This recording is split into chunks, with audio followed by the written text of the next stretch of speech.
Natalie Holscher diduga balas statement Putri Delina soal hubungan saat ini.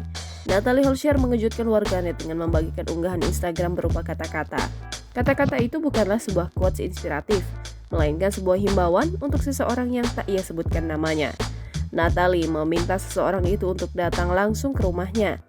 Selain meminta seseorang yang ia maksudkan itu main ke rumah, Natalie juga menyinggung soal komunikasi. Ia mengaku akan membalas pesan orang itu jika dihubungi. Ia pun berharap bahwa orang itu akan paham bagaimana rasanya menjadi seorang ibu. Natalie juga menyebut soal ia yang membawa Azam kemana-mana karena masih harus ASI. Pesan itu pun diduga kuat oleh warganet menjawab statement Putri Delina yang beredar baru-baru ini. Melansir YouTube Intense Investigasi, Putri Delina mengungkap bahwa Azam harusnya main ke rumah Sule tanggal 31 Januari 2023, namun tidak jadi. Ia juga menyebut bahwa cukup susah bertemu dengan Azam yang kerap dibawa bersama Natalie. Putri pun juga mengakui bahwa komunikasi antara dirinya dengan Natalie Holscher berjalan baik-baik saja. Ia juga mengungkap bahwa komunikasi hanya dilakukan sebatas menanyakan Azam. Kendati demikian, unggahan Natalie Holscher di Instagram itu seolah menjawab ungkapan Putri di hadapan awak media.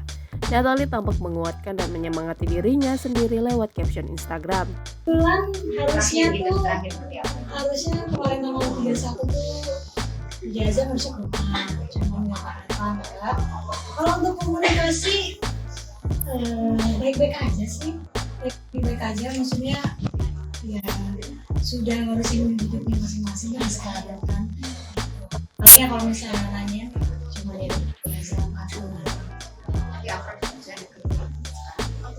beda aja jalan-jalan rutin nggak sih Bu?